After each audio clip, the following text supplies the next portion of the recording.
Fiji's permanent representative to the United Nations, Ambassador Peter Thompson, says the three-day meeting will help them identify the areas they need to improve on. But today we've had a very productive session. We've been talking in particular about some of the economic responsibilities that we have as Fiji ambassadors overseas. A little bit beyond my field, because in UN, of course, we're mainly dealing with political factors, but just listening to the discussions amongst all the 14 heads of mission about how we promote trade and investment for Fiji overseas, how we try and source overseas development assistance for Fiji projects in a better, more targeted way. These have all been very productive discussions. We've had the Permanent Secretary for Finance here today. We've had the Permanent Secretary for Economic Planning, and we've been having in-depth discussions with them about how we can integrate our work better with the line ministries back here in Fiji. So we definitely leave today better equipped for the jobs that we have overseas. We have to acknowledge the big strides that have been taken over the last few years in Fiji's foreign policy. You know, for example, when was the last time a Russian foreign minister visited Fiji? Answer: first time in history. This is one of the P5 countries, the United Nations, coming to visit Fiji. So very significant. So I think there's a recognition that not just Fiji, but the Pacific Island countries are starting to stand up in the international community.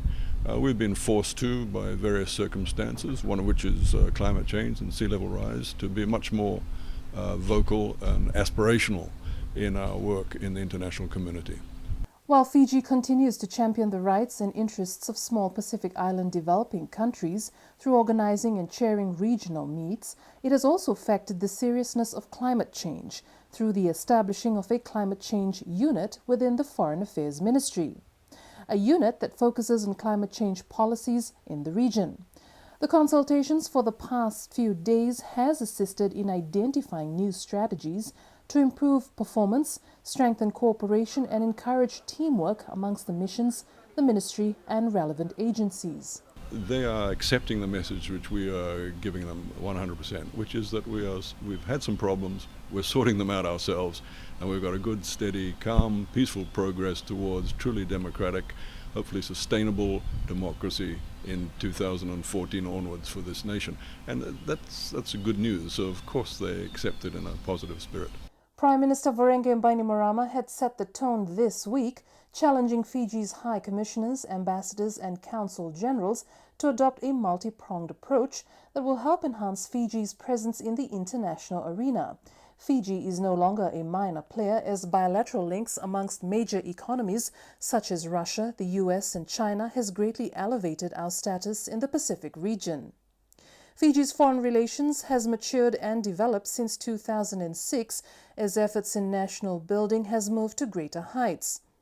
We have slightly differing roles. Obviously in Brussels and New York there's a multilateral aspect where we're dealing with the international community, whereas the bilateral ambassadors are just dealing with the countries to which they're accredited to, and they have more work to do on things like trade and investment, consular work for the Fijian diaspora, and the tourism promotion. These are more the sort of things they're focusing on. But all of us have to be out there selling Fiji to the world, and what has been very valuable for me in this experience over the last 3 days is not only just sharing with my fellow ambassadors, but hearing from all the permanent secretaries and the Reserve Bank and others to bring us all onto the same page. Meetings as such will also set the basis of how we conduct bilateral and multilateral relations in the 21st century and beyond. Deepening of Fiji's international relations at the multilateral and bilateral level is critical to our future development, in particular with the ASEAN and NAM membership. The hosting of the Engaging with the Pacific, including the Small Islands Developing States, the Bali Dialogue on Democracy and the Melanesian Spearhead Group meeting with Prime Minister Voreqe Bainimarama as the chair. Ambassador Isikeli Mataitonga mentioned that the ministry must create the platform that will enable them to liaise consistently with the Strategic Framework for Change Office for future updates to all our 14 missions abroad, as it represents the national direction for moving Fiji forward. And in a nutshell, what we've done over the last 2 days is create a think tank for where we have been up to this point in time and what we need to do to solidify our strategy as a ministry, including the headquarters and the missions, in the very medium term.